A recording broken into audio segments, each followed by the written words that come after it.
नमस्कार अनि स्वागत छ सम्पूर्ण मित्रहरूमा। म सुरेश रावलको तर्फबाट लामो समयपछि तपाईहरु समक्ष पुनः कथाकार विवेक गौतमको नारीवादी कथा पश्चाताप लिएर पुनः उपस्थित भइसकेको छु। कथाकार विवेक गौतमकै योभन्दा पहिलेको कथा पर्खाइलाई सम्पूर्णले असाध्यै माया गरिदिनु भएको थियो। आशा छ यो कथालाई पनि सम्पूर्णले माया गरिदिनु हुनेछ। सुनेर जस्तो लाग्छ त्यस्तै प्रतिक्रिया दिन नभुल्नुहोला।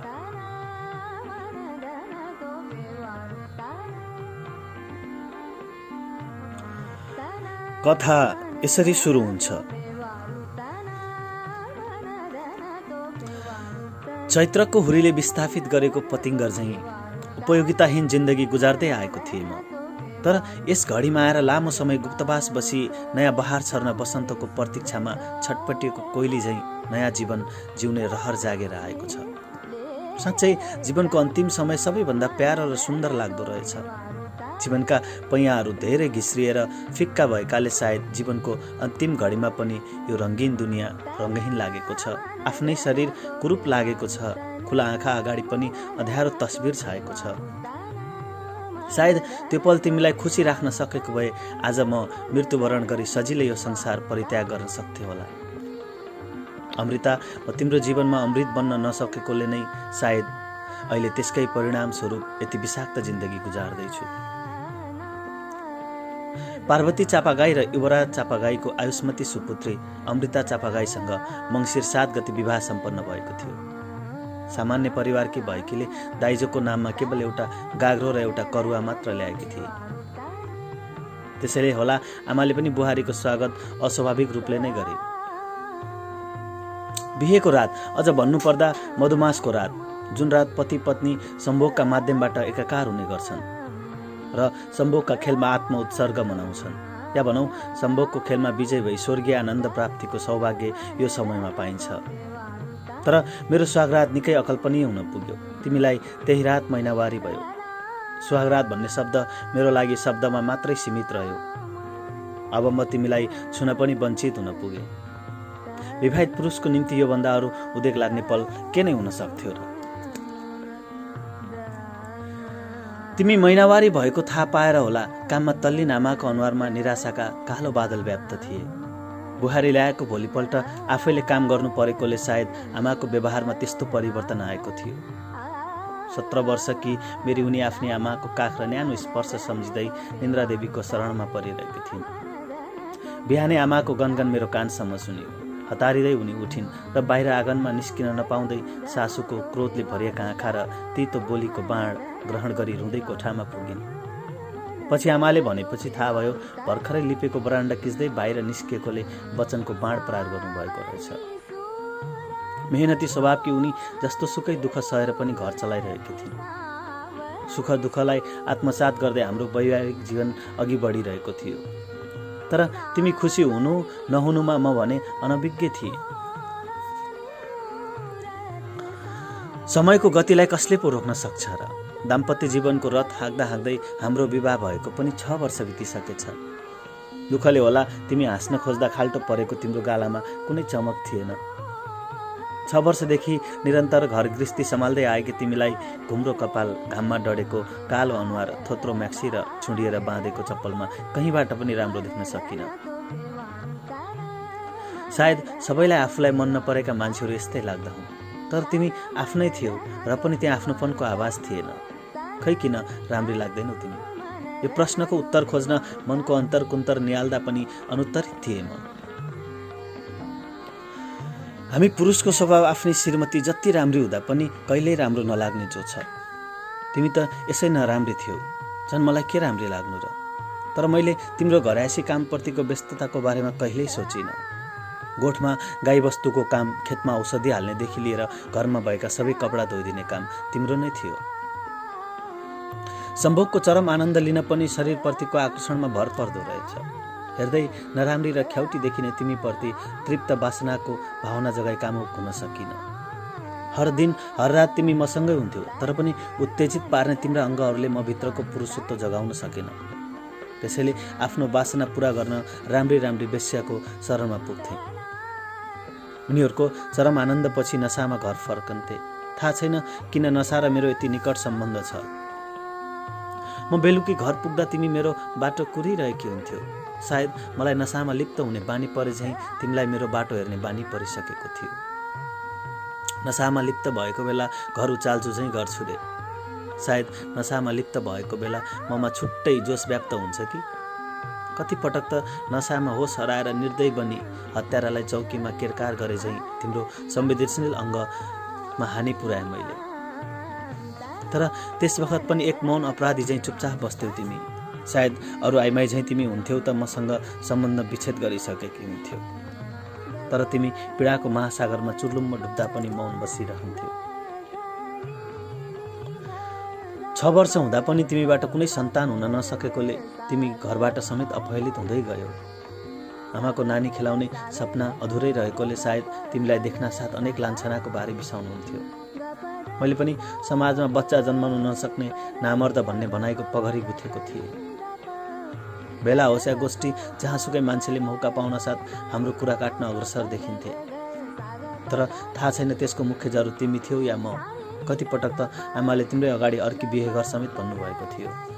यो कुरा सुनेर तिमी भगवानको नाम जप्दै थियो। साँच्चै त्यो पल तिमी पीडा भएर भन्दा पनि आफू छोरी भएकोमा धेरै रोएकी थियौ, किनकि त्यो रुवाई भयपूर्ण थियो। पीडाले गर्दा होला तिमी दिन प्रतिदिन दुब्लाउँदै गएकी थियौ। तिमी यस्तो देखिन्थ्यौ कि मानौ त्यो तिम्रो शरीर होइन, अस्थिपञ्जर प्रणाली हो। पीडाहरू सञ्चय गरेर राख्ने हो भने संसारभरका दुःखीहरूको जोडफल तिमी हुन्थ्यौ होला। एक रात म पुरै नसामा मात्तिने गरी पिएर आएको थिएँ। स्वचालित यन्त्र झैँ दुवै खुट्टा थाहा नपाई आफ्नै बेगमा दौडिरहेका थिए। बाटोमा साथीहरू भेट भएको बेला आफ्नो श्रीमतीबाट चरम आनन्द प्राप्त गर्न नसकेर भट्टी धाउन थालिस् होइन? थुक्क तेरो जिन्दगी। यदि सन्तुष्टि नै छैन भने अर्की बिहे गर्न, किन त्यहीसँगै झुन्डी बस्छस् भनेर भन्दै थिए। विकास बोल्यो, तेरो श्रीमती हेर्दै औँसीको रात जस्तो काली छे। अलि हेरेर त बिहे गर्नुपर्छ नि यार। त्यही हुलमध्ये आफूलाई सबैभन्दा महान ठान्ने विश्वास बोल्यो। श्रीमती भनेको त च्वाक हुनुपर्छ के। शरीरको बनावट टक्क मिलेको हुनुपर्छ। सम्भोगको खेलमा पनि उत्तिकै दावेदार हुनुपर्छ। यस्तो भए पो जिन्दगी रमाइलो हुन्छ त। यति भनेर ती गलल हाँसे। त्यो हाँसोको फोहरामा मेरो खिल्ली लुकेको थियो। मलाई रिसले कतिखेर घर पुगौँ भएको थियो। म त्यहाँबाट हिँडिहालेँ, किनकि म त्यहाँ बसेर गर्न सक्ने अवस्थामा थिइनँ। धेरै पटक लडीबुडी गर्दै घरसम्म पुगेँ। म घर पुग्दा आमा बाबा सुतिसक्नु भएको थियो। तिमी पनि सुतिसकेकी थियौ। यता मेरो रिसले सीमा नागिसकेको थियो। त्यही बेला भर्याङको छेउमा रहेको औलाले तिमीलाई हाने। तिमी अहिया भन्दै खतरक्क पर्यौ, जसरी बल्छीबाट माछा भुइँमा पछारिँदा छटपटिन्छ। तिमी रोएको सुनेर पल्ला घरकी साइली पनि उठिछिन्, तर हाम्रो घरसम्म आउने आँट चाहिँ गरिनछिन्। तिमी धेरै नै आत्तिएपछि बाबा दौडेर आएर मलाई छुटाउनु भयो। त्यसपछि के भयो मलाई याद भएन, किनकि म नसाले ढलिसकेको रहेछु। बिहान 7 बजे निन्द्रा खोल्दा तिमीलाई मेरो लागि दुध र नास्ता लिएर पर्खिरहेको देखेँ। रातिको ह्याङओभरले अल्ली छोडिसकेको थियो। जब म उठेँ तिम्रो आँखामा स्पष्ट डरको भाव झल्किएको देखेँ। यसरी उनलाई मैले पहिलोचोटि देखेको थिएँ। मैले उठेर खाजा खाएँ। तिमी पनि खाना पकाइरहेकी थियौ। बेला बेलामा कम्मर छामेकोले मैले सोधेँ, किन, के भयो आज तिमीलाई? धड्कनभन्दा धेरै तिमीले आफ्नो कम्मर समाएकी छौ त। तिमीले भन्यौ, हिजो भर्याङबाट लडेकीले थोरै दुखिरहेको छ, त्यसैले समाएकी। आमा भित्रबाट बिस्कुन लिएर आउनुभयो र आफै सुकाउन थाल्नुभयो। यो दृश्य मलाई अजीब लागिरहेको थियो। मैले आश्चर्य भावमा, छोडिदिनु आमा, बुहारीले नै सुकाइहाल्छ नि भनेर भने। भयो, आज मै सुकाउँछु। हिजो तैँले औलाले हानेर बस्न पनि मिलेको छैन रे त्यसलाई। यति भन्दै आमा आफ्नो काम गर्न थाल्नुभयो। म एकछिन सोचमग्न भएँ। तिमी फेरि मेरो लागि चिया लिएर आयो। मैले सोधेँ, मैले हिजो तिमीलाई पिटेको थिएँ र? तिमी बिचारी के नै बोल्थ्यौ र? मैले नै कोठामा लगेर तिम्रो कम्मर हेरेँ। पुरै भाग रगतका दाग जस्तो देखिने गरी सुन्निएको थिए। यो देख्दा म स्वयं निशब्द भएँ। यति गहिरो चोटमा पनि तिमी काम गर्दै थियौ। यो देख्दा मलाई तिमीप्रति माया थोरै, दया धेरै पलायो। तर घरबाट बाहिर निस्किँदा तिम्रो बारे अनेकौं टीका टिप्पणी सुन्दा रिसमा मुटु कम्पित हुन्थ्यो। कहिलेकाहीँ लाग्थ्यो छोरी भएर जन्मनु एक प्रकारको सजाय नै हो। ठुलो अपराधमा मुछिएका अपराधी भन्दा पनि धेरै सजायको भागीदार छोरी भएर जन्मदा पाइन्छ। तर सोच केवल सोचमा मात्र सीमित हुन्थ्यो। जसरी कलियुगको चरम सीमामा भगवान विष्णु आफ्नो 10औं अवतार कल्कीमा अवतरित हुन्छन्, यसरी नै हर साँझ म नशामा राक्षसमा अवतरित हुन्छु। धेरै स्त्रीहरू यस्तो हृदयविदारक स्थितिको सामना गर्नुपर्ने हुँदा रातै नहोस् भन्ने कामना गर्दछन्। साथीको जमातमा रक्सीको साथक केटीको हात भए अरू के नै चाहिन्थ्यो र। त्यो रात पनि म नसाले मात्तिसकेको थिएँ। आफूसँग भएको थोरै पैसा पनि फुडीमाथि उडाएर र जोतासमा सकिसकेको थिएँ। कुनै राम्री केटी देख्नसाथ टाढैबाट आँखाले बलात्कार गरिदिन्थ्यो। आफ्नो श्रीमती कुरूप लागेपछि हर कोही राम्रो स्त्रीप्रति आकर्षण हुनु स्वाभाविकै थियो। सही र गलतको प्रभाव मलाई हुन छाड्यो। म आउने चाल पाउने बित्तिकै एउटा कातर मानिस चाहिँ स्थिर मूर्ति बनेर उभिएकी थियो। सम्हालिन नसकेको मेरो हालत देखेर मलाई तिमीले खाटमा लिएर आयो, लगाएको जुत्ता फुकालिदियो र मलाई आराम गर्ने अवस्थामा मिलायो। बाहिर गएर पानी ल्यायो। रक्सी खाने मान्छेलाई पानी दिँदा उसैको मुखमा फालिदिए। सहनशीलताको बाँध तोडेर तिमीले मलाई रुँदै गाली गर्यो। नसामा मात्तिएको म तिम्रो हर अङ्ग विचेत हुने गरी पिटे। अगाडि जे हुन्थ्यो म ऊमाथि त्यही वर्षाउँथेँ। तिमी पल्ट्यौ र अझ पनि पिटिरहे। तिमी बोल्न छोडेपछि मेरो रिस शान्त भयो र म पनि पल्टिएँ। भोलि बिहान उड्दा आँगनभरि मान्छे उभिएका थिए। ससुराबा पनि आएका रहेछन्। गाउँका बुद्धिजीवी भनाउँदाहरू पनि आएका थिए। आमा सोल्कीमा थचक्क बसेकी थिइन् र उनी आफ्नो बाबाको हात समाउँदै थिए। सायद डरले उनले यसो गरेकी थिइन्। का बिहानै यति धेरै मान्छे देखेपछि मनमा एक किसिमको भय पैदा हुन थाल्यो। पछाडिबाट एउटा छुच्च्याइमै बोलेको आवाज सुनियो। आफू मस्त सुतेर श्रीमतीलाई मर्नु न बाँच्नु पार्ने नखचरो श्रीमानको बल्ल निन्द्रा खुल्यो।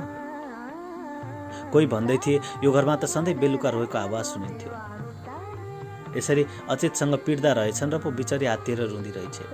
सबैले पालै पालो बोल्दै थिए, छोरी मान्छे भएर छोरीलाई नै पीडा दिने कस्तो सासु हो। आमालाई पनि मेरो कुकर्मको भागीदार बनाउँदै गाली गर्दै थिए। मलाई देख्दा ऊ अझै पनि डराइरहेकी थिए। आजबाट आफ्नी छोरी घर लैजाने भनेर ससुराबाले समाज राखेका रहेछन्। ठुला बडा र बुद्धिजीवीको बहसपछि उनी आफ्नै घर जान राजी भए। मन कुँडिएर आयो। आँसु झर्न नदिन जबरजस्ती बल गर्दै थिए। सायद त्यहाँ पनि मलाई पुरुषत्वको घमण्ड थियो। रोए भने कमजोर साबित हुन्छु भनेर आफ्नो मनलाई थामेर बसेको थिएँ। हिजोसम्म यस घरलाई भारी भएको उनी आज सजिलै जाँदा खुसी हुनुपर्ने किन भएन? आफैलाई प्रश्न गरेँ। उसको त्यो कुरूप चेहराले मेरो भाग्य खोसे चाहिँ लाग्थ्यो। तर ऊ जाने पिरमा म आज किन रुँदैछु? म आफै यस कुराबाट अनभिज्ञ छु। थाहा नहुनु नै मेरा लागि थाहा भएको सरह थियो। हातमा भारी झोला बोकेर जाने बेलामा भारी मनसँगै भनेकी थियो, रातभरि बाहिर नजानु ल, समय समयमा दबाई खानु, आफ्नो ख्याल राख्नु। ए साँच्ची रक्सी अलि कम खाने गर्नुहोस्, नत्र पछि यसले आफैलाई खान्छ। लाग्यो तिमीले यति भन्दा पनि कति डराई डराई बल गरी भनिरहेकी थियौ। केही समयपछि रूपन्दै जाने बस आयो। तिमीले मलाई फर्केर हेऱ्यौ र हातले फेरि आँसु पुछ्यौ। आफ्नै रफ्तारमा बस हिँड्यो। मेरा सजल आँखाले देखुन्जेल बसलाई हेरिरहे।